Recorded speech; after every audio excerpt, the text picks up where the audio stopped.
On today's show, we talk to a woman who is dealing with arrogance and self-loathing. We talk to a woman whose husband is a counselor and she doesn't like him talking to other women about sex. And we talk to an awesome young mom who's about to adopt a foster child and maybe more. Stay tuned.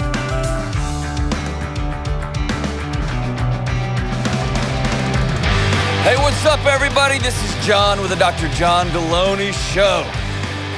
Man, I'm glad you're here.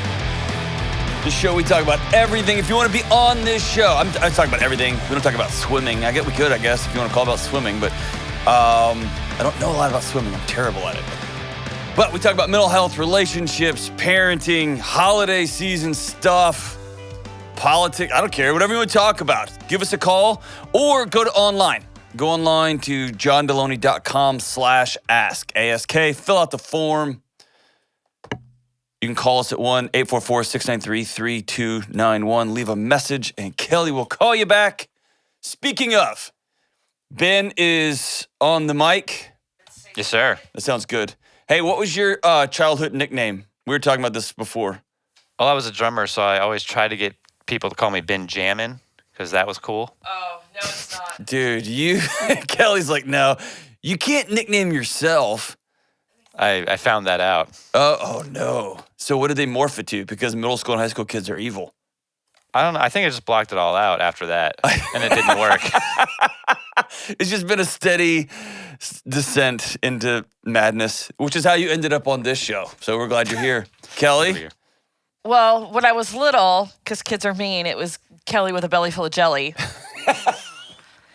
So what people don't know was Delony sent an email this week, and supposedly a typo was to jelly, and it brought up a lot of childhood Did I write memories. that? I thought did. James wrote that back. No, that was you. Oh, I called you jelly first? You called me jelly.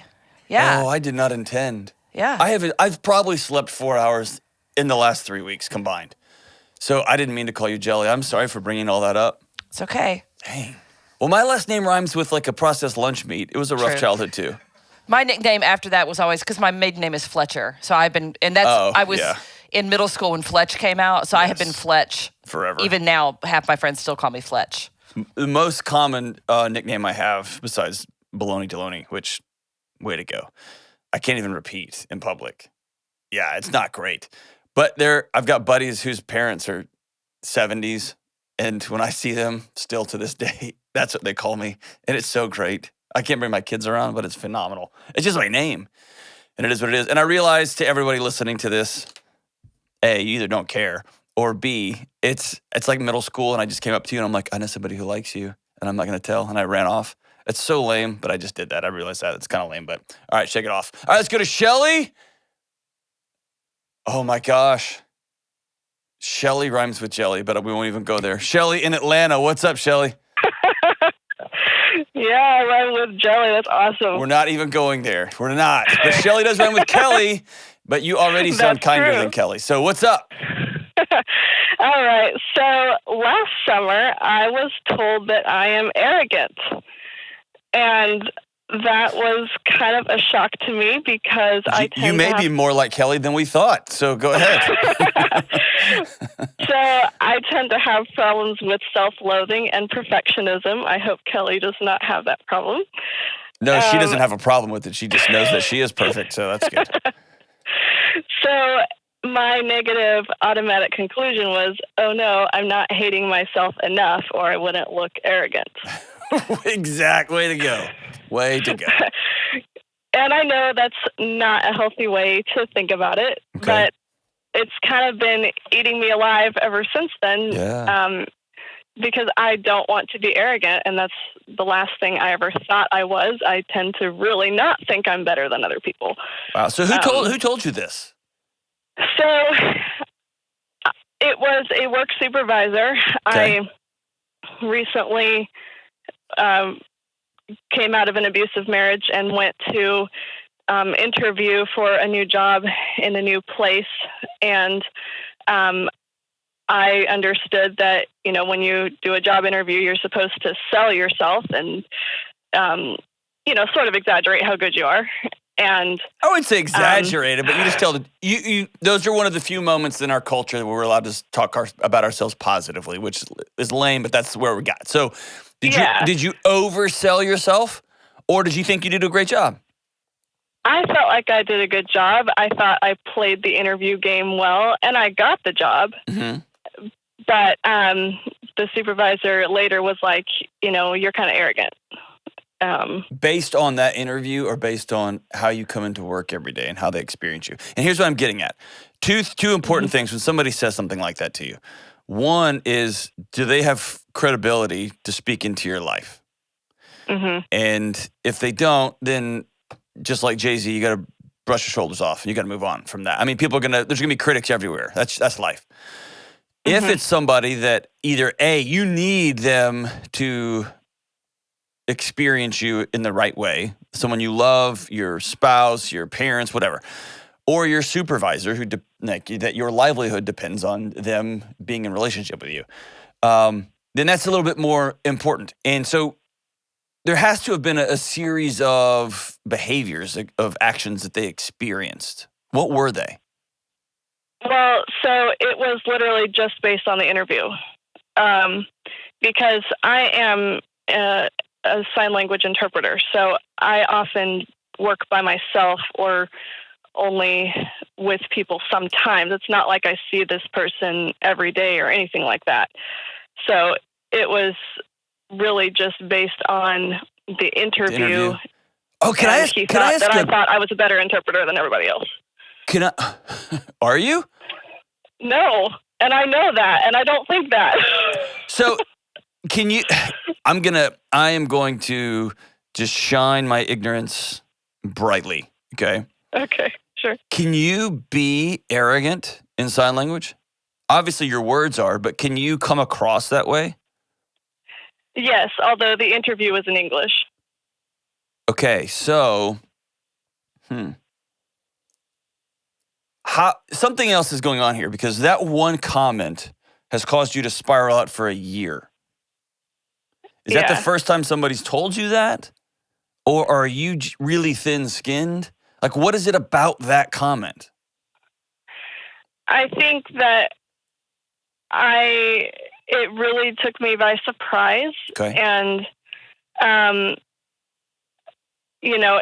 it also came on the heels of my husband leaving me because I'm a Christian and he became an atheist. Okay. And there was abuse going on. So did your husband, does this have ghosts of your relationship with your husband telling you things about you that you need to change, you need to fix, that he doesn't like about you, that reasons that you're broken? Criticism. I mean, I'm just trying. I'm fishing here. Yeah, but I mean, he would tell me things like, "You're just good at making people feel sorry for you." I don't think he thought I was arrogant. Okay. He saw me go into self-loathing a lot, but I think it just hit on like that I'm a recovering perfectionist, okay. and that anytime someone says something about me, I tend to think it must be right. Okay. And I have grown up as kind of the good child of the family, and there were others of my generation that thought I was stuck up or arrogant because I was obedient. Okay, so this is a lifelong thing. Somebody rang one of your bells. So here's something that happened to me several years ago, a few universities back where I worked. I applied for a job that I thought I was a shoo-in, or at least for a finalist position.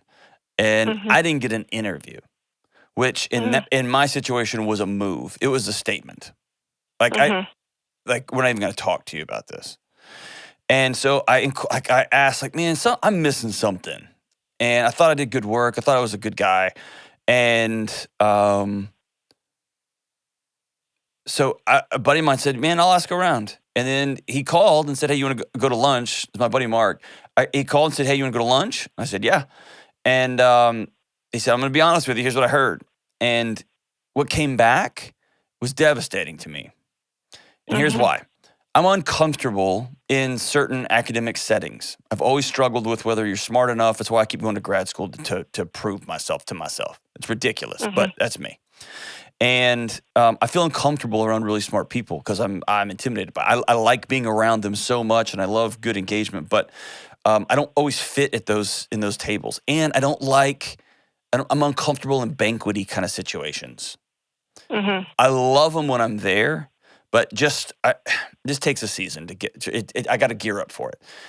And so what I often do is I spend a lot of time in the back of those rooms sitting with the students, or sitting with the police officers, the security officers, or sitting with the custodial staff. That's how I grew up. My dad was a police officer. My dad would work custodial stuff on the weekends. Like it's just who I grew up. And the feedback came back was, you're a slick politician. That you walk around the room and you glad hand everybody, and you always spend your time trying to look like you're with these people. And it was the exact opposite of what I was trying to do, because I wasn't trying to do anything other than be comfortable. But the feedback was good. And so I had to make a decision. Number one, am I going to stop being comfortable in my professional life? The answer is no. Number two, is there some things that I took from that feedback? Like, hey, here's how you come across. Absolutely. And he was right. He was absolutely right. When he explained how I walk into a room, I was like, oh my gosh, that guy looks like an idiot. And he's like, well, that guy's you. And so I took some wisdom from that. Here's what I think about self-loathing. I think self-loathing can be hitting the pendulum so far the other way that you end up in the exact same place, just on the other side of the spectrum. You know what I mean? Like, I want to follow the rules. I want to be a perfectionist. Hey, you missed a rule here. Whoa, I must be the worst person ever, which is the same thing as I must be the best person ever, just on the other side of it. It's just living in these dramatic swings. And you labeled yourself a bunch in this call. And you live by these labels, and I want to see you live a life free of labels. Like, Shelly, what do you want? What do you want in your world? What do I want? Yeah, what do you want? You get one. How old are you? 30. 30. So you're 33% done. 33%, you're 33% done. And in some statistical models, you're about halfway. You're almost halfway done, depending. So I like to just go on the long end of that tail. You only get one of these. One. And it's tiny, and it's quick, and it's precious. What do you want to do with it? I mean, I would like to make a difference in people's lives. That's external. That's you fishing. What do you want?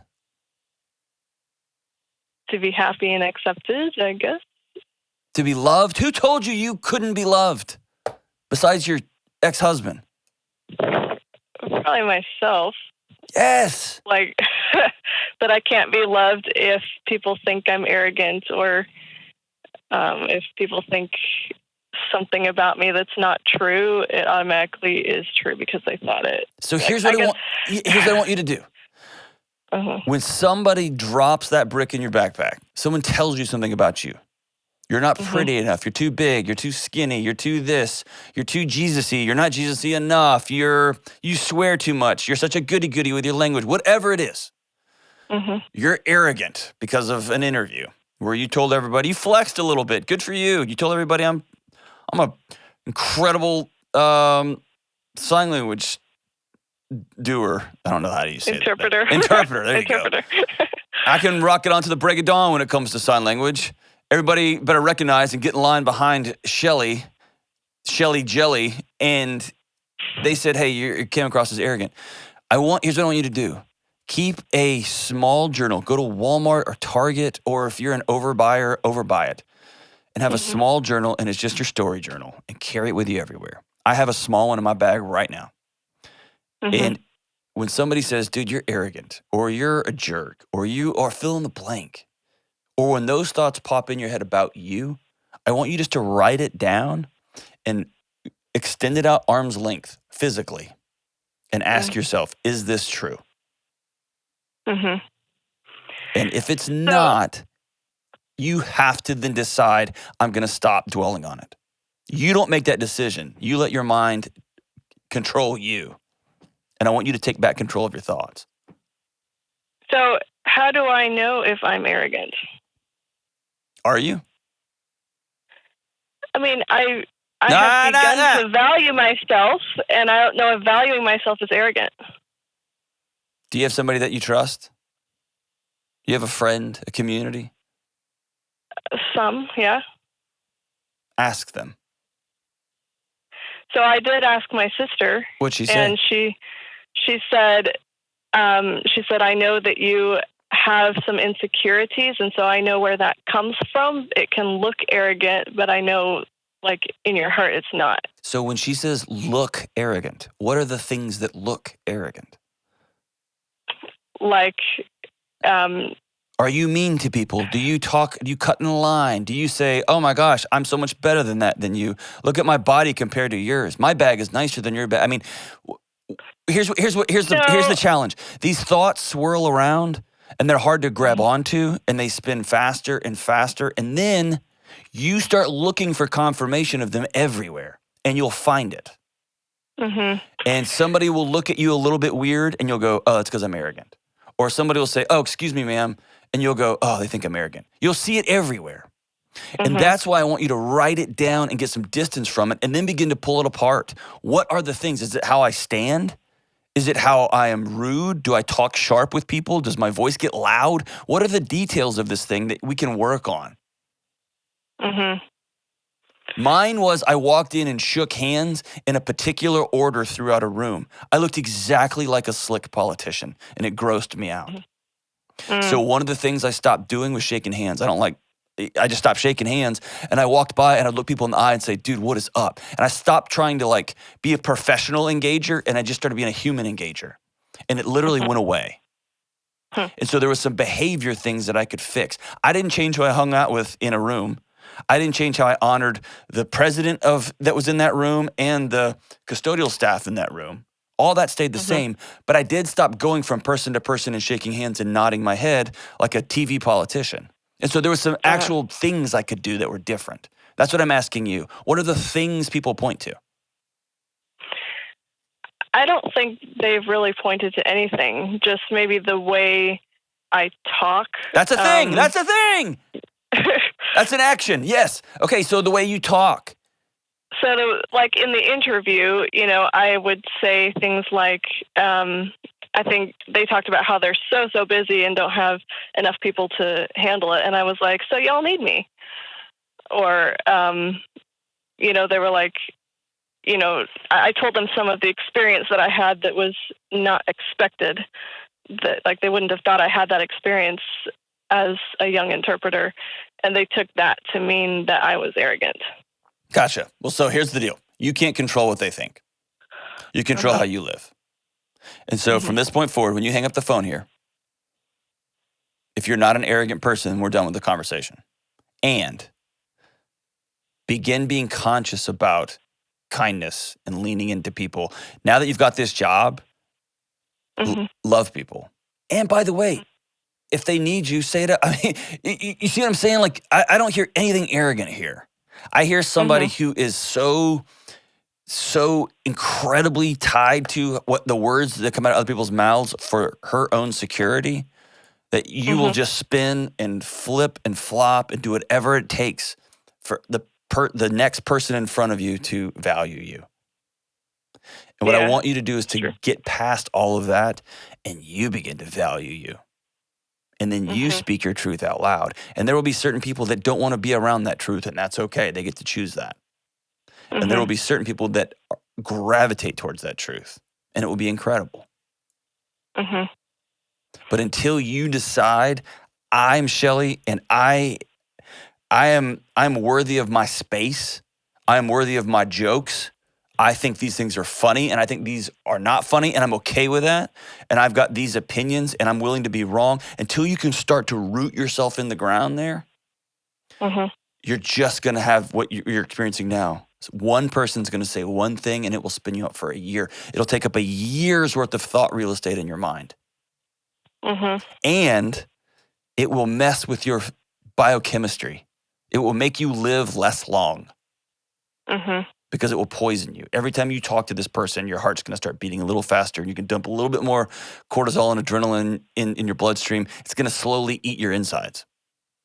But yeah, I mean, it's become kind of a lens of like, oh man, I want to draw a boundary here, but I can't because they'll interpret it as me being arrogant.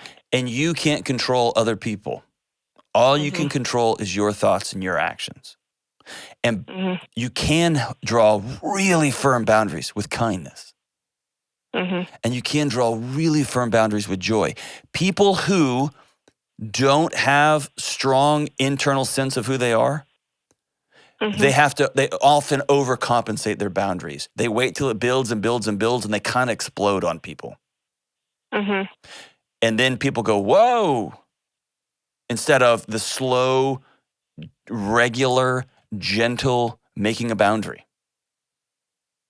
Hey, can you do this? Yeah, I can do that. Can you do this? Yeah, I can do that. Can you do this? No, I need a weekend. Whoa, chill out. Versus, hey, can you do this? I'm out this weekend, but I would love to get to it next Monday. I'd love to. That's a boundary making, one small boundary at a time. And all of that comes back to, do you think you're even worth your own boundaries? Do you think you're worth saying no? Do you think you're worth saying yes? Do you think you're a person of kindness? Sit down with somebody that you trust and say, let's look at these behaviors. How do I interact? I want people, when they interact with me, I want them to come away feeling joyful. I want them to come away feeling like I'm a little bit happy after talking to that person. That's what I want. So let's work on those actions. And your heart may never change here because your heart's probably good. But your heart has to be plugged into you. And you got to be okay with you. And you're not. And that's where I want you to start. Writing down on a piece of paper, what do I want? And let's backfill it. How do we get there? Thank you so much for the call, Shelley. Be right back on the Dr. John Delony Show. Hey, what's up? This is Delony. Let's talk about getting a good night's sleep. It's important for your physical health, your mental health, your relational health, for your sanity. You name it, sleep is important. If you're not sleeping good, one of the first questions I want you to ask is, do I need a new mattress? Here's how you tell. Are you tossing and turning all night because you can't get comfortable? Are you waking up in the middle of the night burning hot? Or in the morning, does your back hurt? If you have any of these issues, you may need a new mattress. Check out DreamCloud. It's a mattress I have in my own house. You will love it. And they're currently running their biggest offer of all time. $400 in accessories plus an additional $250 discount only for Delony listeners. That's a total of $650 in accessories and savings.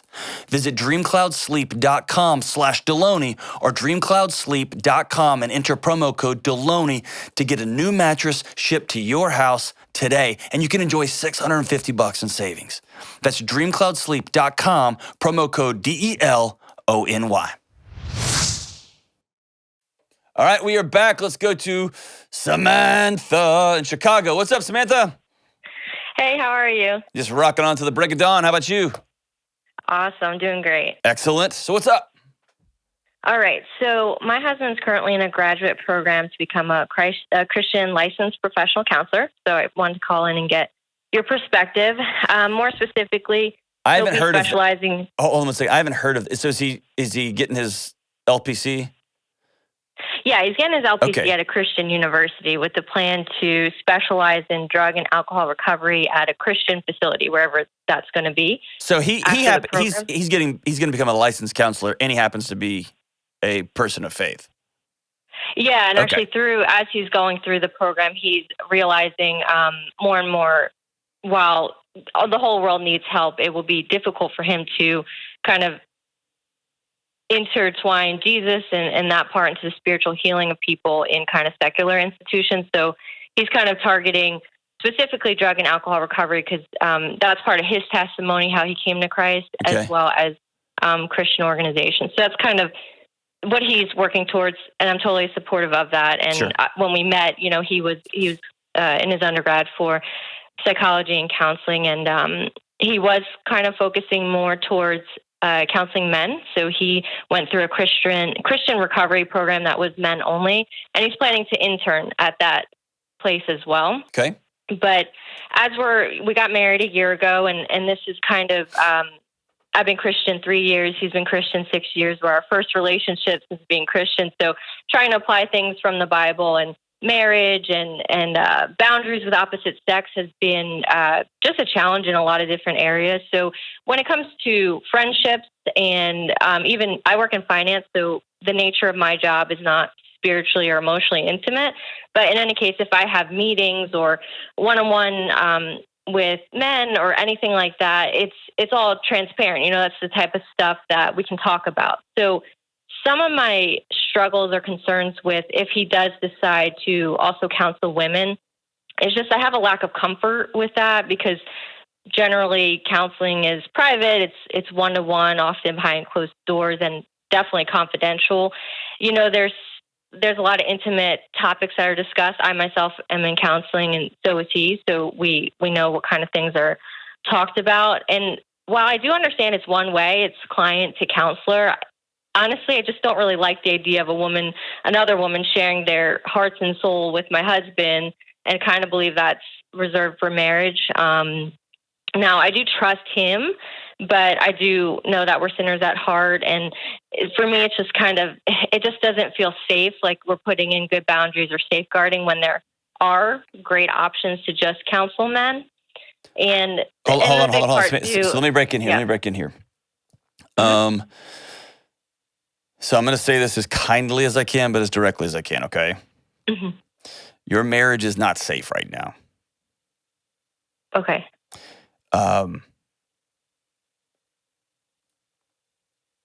You have some very deep trust challenges with the person, either with yourself or with the person you're married to.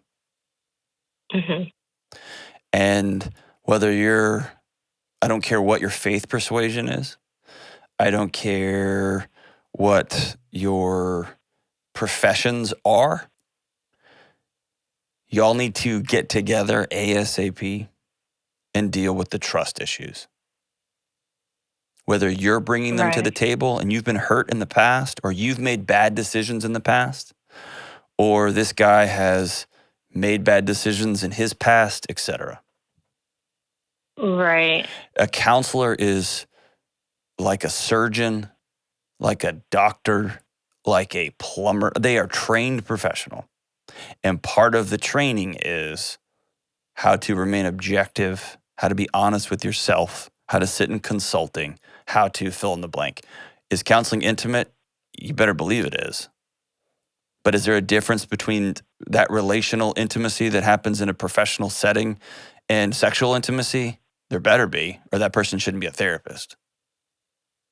Yeah. And I know just trust issues, I know I have that, so I'm aware, and I'm in individual counseling, so is he, and we are also in marriage counseling, so we're covering all the bases, and ultimately it's going to be prayers with God. So actually what I'm doing, and I've thought this out with other, like a woman professional counselor, and ask this question too, because what I want to do is to get other perspectives that are different than my own to Good for be you. more objective. So I think that besides the trust issues, which for sure is ongoing, and for me, it's not just like the counseling jump. We just have, or myself personally, just issues when it comes to opposite sex. Yes. But the one aspect that I really struggle with, and I think it is outside of the trust issue, is understanding that it is a profession and there's ethics and standards and everything that counselors abide by. Mm-hmm.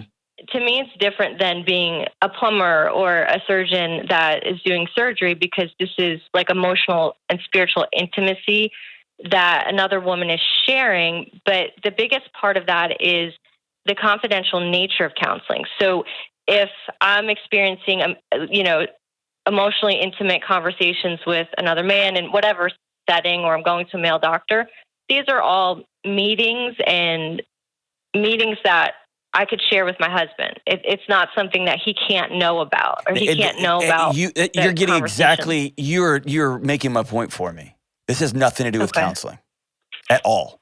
This has to do with the fact that your husband's going to have a part of his life that you won't have access to, and something about that makes you crazy. Yes, exactly. And so that is your challenge to work through. And this is, you've got to be okay with it.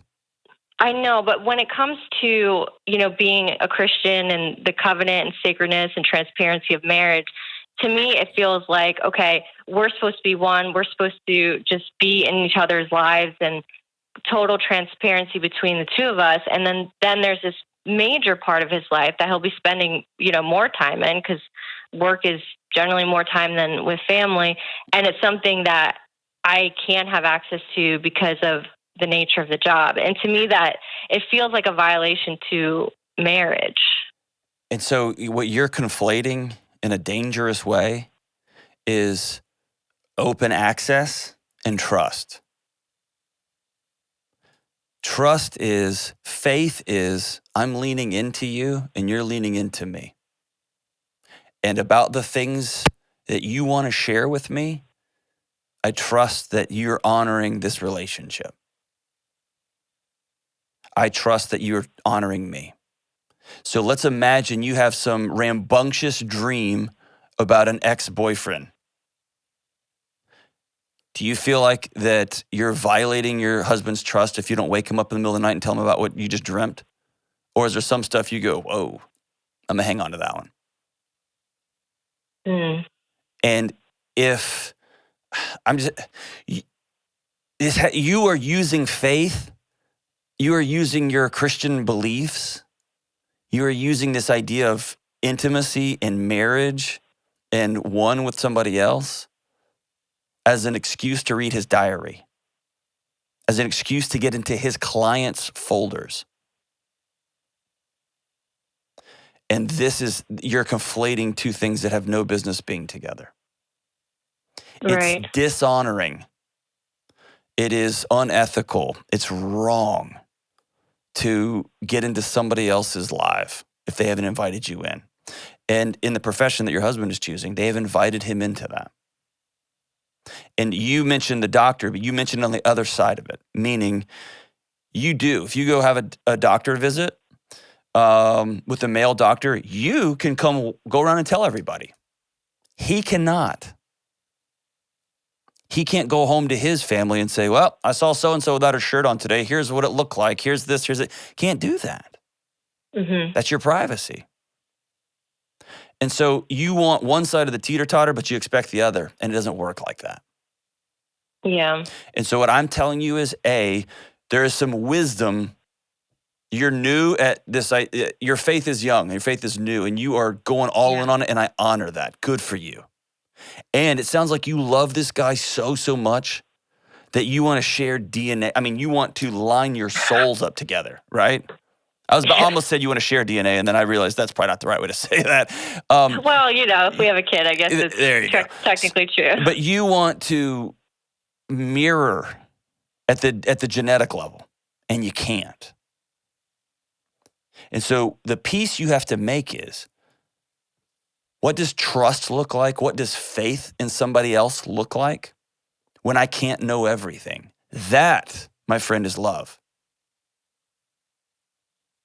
Yeah. And I wonder, from your perspective with counseling, probably anyone, regardless of gender, just high level, do you have some ideas of what are some good boundaries? Like some counselors have told me they don't share their personal number, or, they don't take calls outside of work hours. But the thing I was thinking is something that could help me besides obviously individual counseling and continuing prayer with God is healthy boundaries. But it's hard to know what's healthy right now because of just all the other stuff that I'm dealing with. Yeah, and you are trying to make his boundaries for him, his professional boundaries for him, because you're uncomfortable.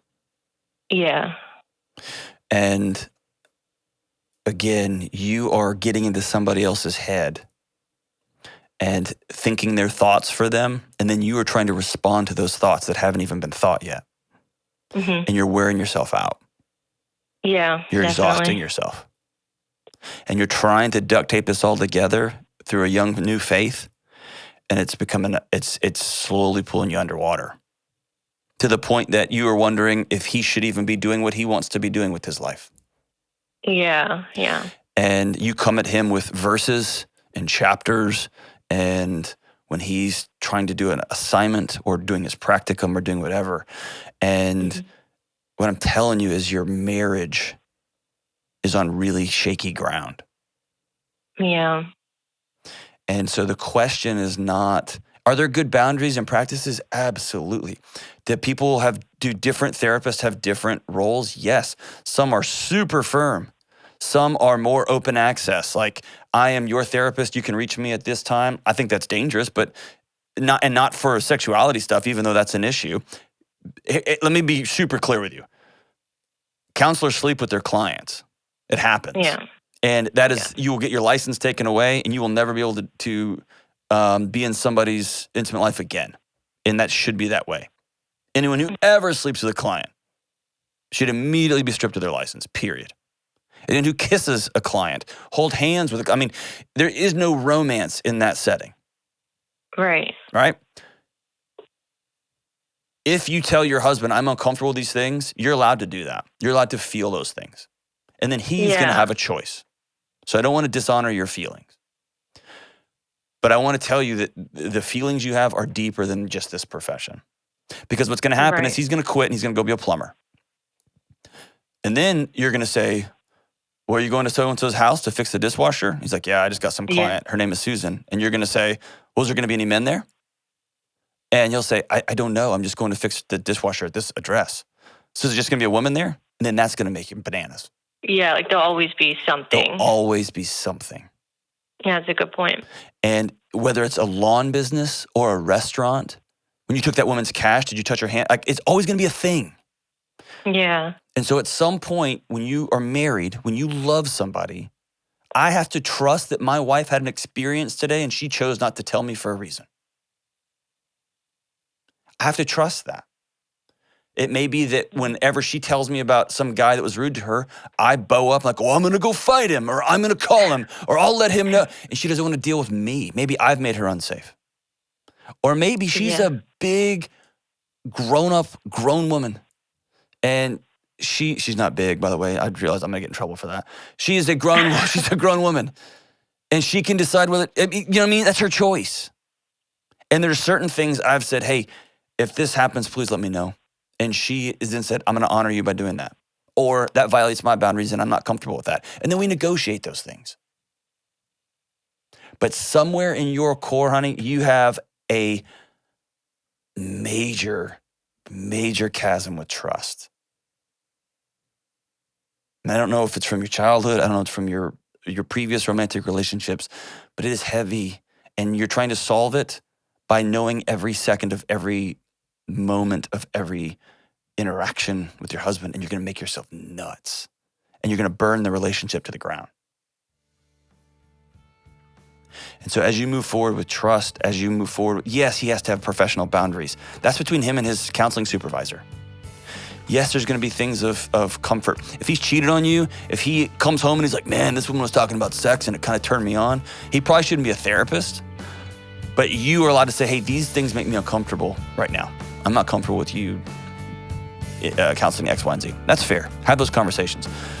But I want you to go deeper because you got to deal with your trust issues. And this is about your marriage. This isn't about his job right now. The job, y'all can talk about later. I want y'all to deal with the trust issues here because you're worth being able to breathe. And right now you can't breathe. Trust is so hard, especially when it's been broken. But you can heal it. You got to be intentional about dealing with that, not the peripheral issues, deal with the trust. We'll be right back on the Dr. John Delony Show.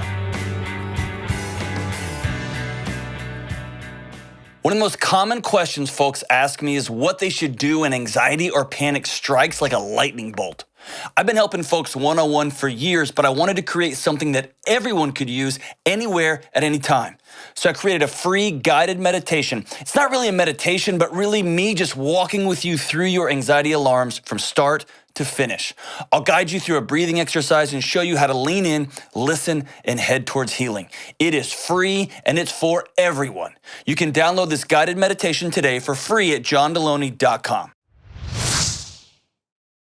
All right, let's take uno más. Let's go to Dana in St. Paul. St. Paul, what's up? Morning, Doc. Thanks for taking my call. Thanks for calling. What are you doing? Well, I got a little interesting thing for you. So, Hey, talk directly into the phone. I can barely hear you, and you're too smart. I'm sorry. How's that? Can you hear me now? A little bit more. How about? Can you hear me? Does that work? Yeah, now we're talking. Or as they, now we're cooking with grease. Is that what they say? I don't know how they say it in Texas. No, whatever. I just made everything weird. All right, so what's up?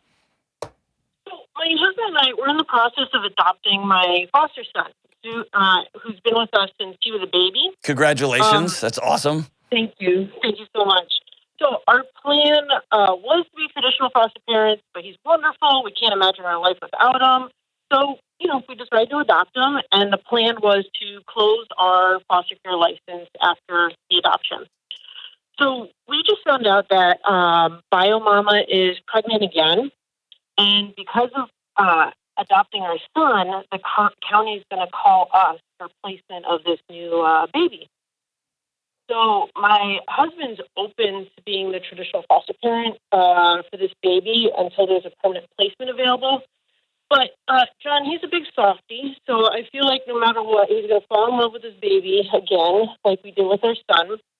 And I'm really not sure what to do, knowing that I'm going to be so attached and our house is going to be bonkers again.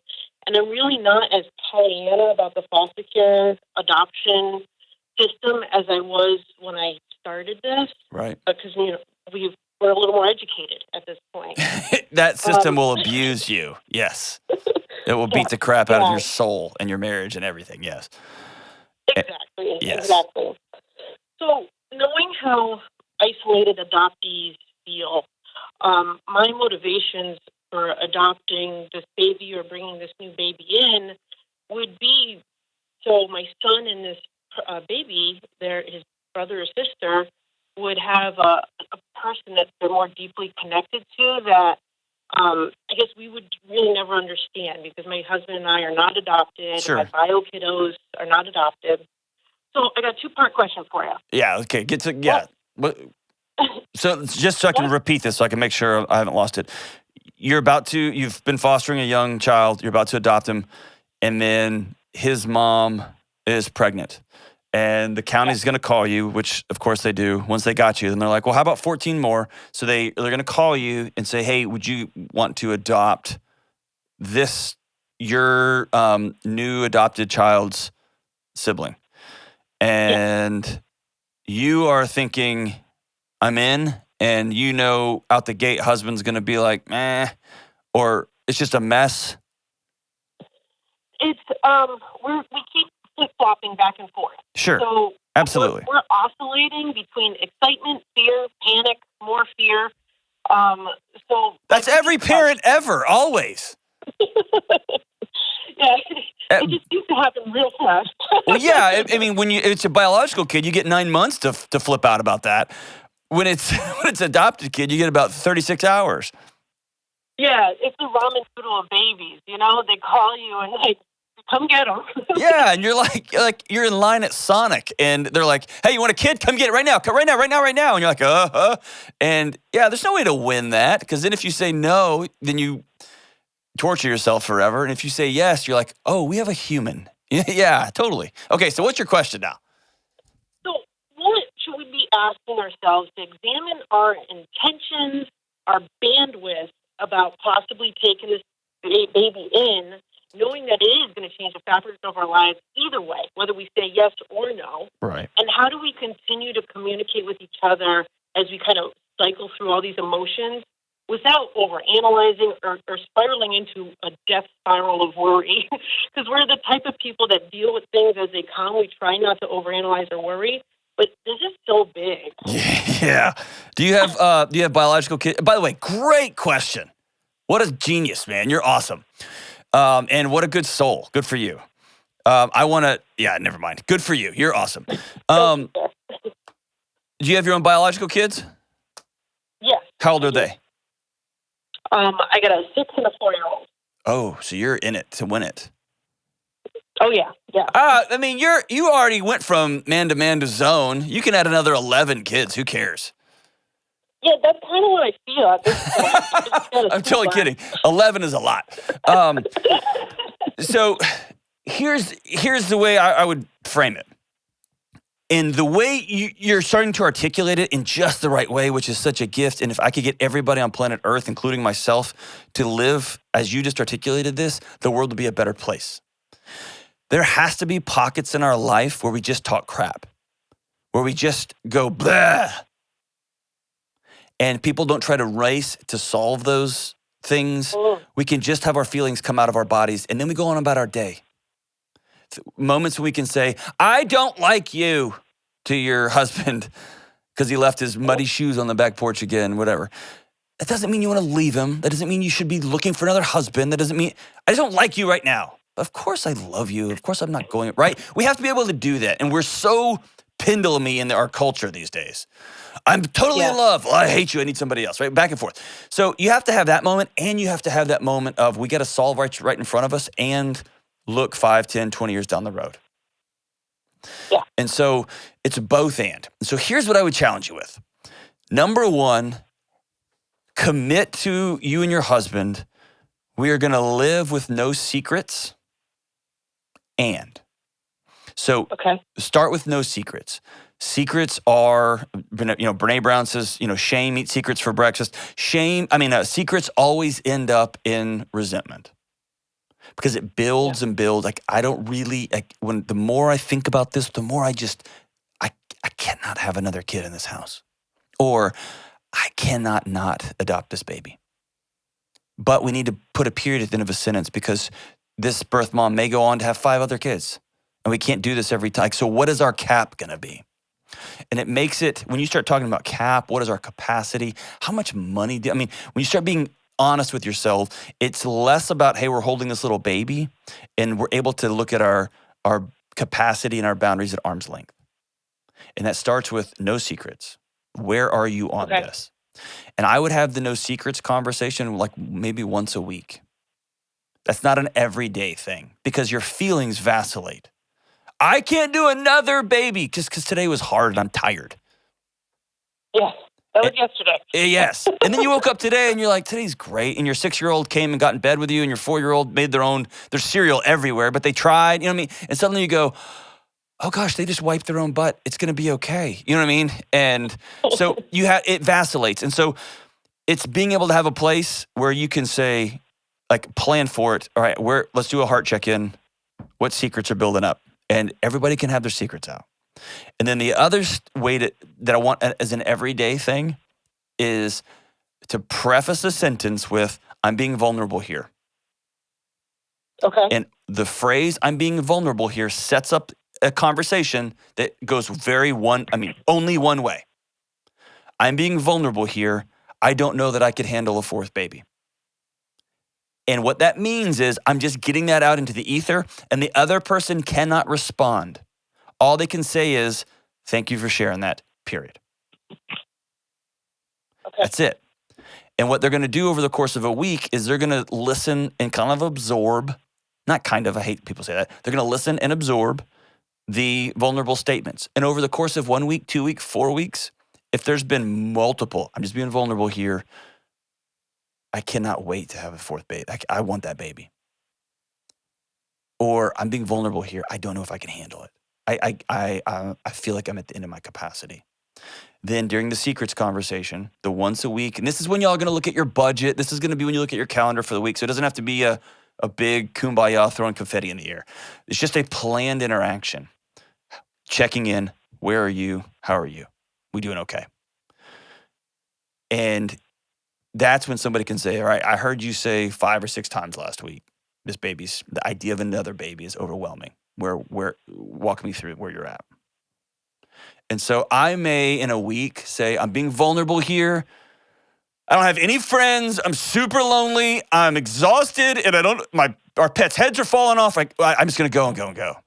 And then at the end of the week, my wife's going to say, all right, you were in 3 different states, in 3 different time zones, in 4 days. You seem like you're tired. You talked to me about being lonely. Let's circle back to that. And then by then I might have slept and I'll go, yeah, dude, I'm fine. I just miss my buddies. I'm fine. Or I can say, no, man, the more I've thought about it, the more I need to be more intentional about it. Does that make, you hear I'm going with this? Yeah, I love it. I think it's such a great, it's such a tactic that we could just immediately implement to help. Yes. And then the third one, and this is like an immediate thing. I recommend this when couples are thinking about IVF. When couples start thinking about IVF and they start thinking about, going down that road, I want them to have the end in mind. How far will you go? How much money will you spend? Because that can become a bottomless well. And you can look up 4 years later and you can be $160,000 in the hole, have 15 fertilized embryos and 0 kids. Or you can get pregnant on the first, right? So I want people how far are we willing to go on this deal? I want you and your husband to take a half day, go do an inventory of life. Get somebody to come watch your kids. You've got a 6-year-old, a 4-year-old, a newborn, and you might get another newborn. I want y'all to just take an inventory. Where are we? Do we still like each other? When's the last time we had sex that someone wasn't wearing there wasn't a diaper bag on the bed too? And when is the last time we went on a date? And how are we exercising? I want you to do an inventory of your life. And then say, do we want any more biological kids? How many humans can we have in our little house? How many humans can we afford? I want y'all to map out where things are. And then plan for the end. And then if you say, we have the capacity for a kid, now we have to ask ourselves, do we want one? Okay. What would that look like for us? And then the no secrets, be vulnerable, and hey, you should be feeling crazy. You should feel nuts. A 6-year-old and a 4-year-old, you should think twice about getting a goldfish. That's just another being that might die. So everything should be chaos. That shouldn't be the litmus test. The litmus test should be much more practical and much more spiritual. And what I mean by spiritual is hopefully you've got a faith community that y'all pray through with this. And if you don't, the cosmos is bigger than this for you. This would be a big thing I'm praying about every day, that I'm journaling about. I'm making sure that I am whole with the decisions I'm making. And that me and my wife are connected on this stuff. And that my kids are brought into the conversation. And all that. You know how that goes. Be vulnerable.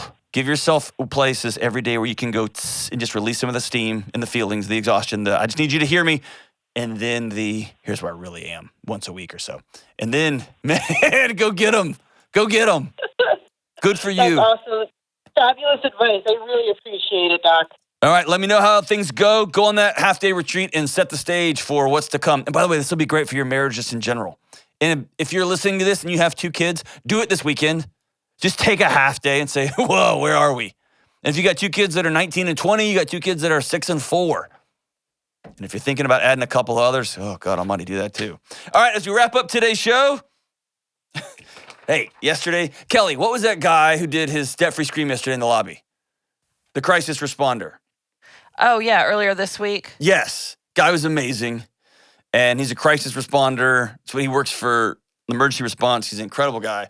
And we came out and he was just really complimentary. He said some kind things, which I don't get a lot from folks like y'all here. So it I felt believe good. he also told you that I was very nice, and you told him that that was not true. That may or may not have happened. I cannot confirm. But I said, you get to pick the song of the day. And he said, great. So this is the song he picked off the Everywhere We Go album, Kenny Chesney. She thinks my tractor's sexy. And it goes like this. Plowing these fields in the hot summer sun. Over by the gate, Lordy, here she comes. With a basket full of chicken and a big cold jug of tea. Sweet tea. I make a little room and she climbs up on. Open up the throttle and stir a little dust. Just look at her face. She ain't fooling me. She thinks my tractor's sexy. It really turns her on. Great song, dude. She always staring at me while I'm chugging along. She likes the way it's pulling while we're tilling up the land. She's even kind of crazy about my farmer's tan. She's the only one who really understands what gets me. She thinks my tractor's sexy. I love America. This is the Dr. John Delony Show.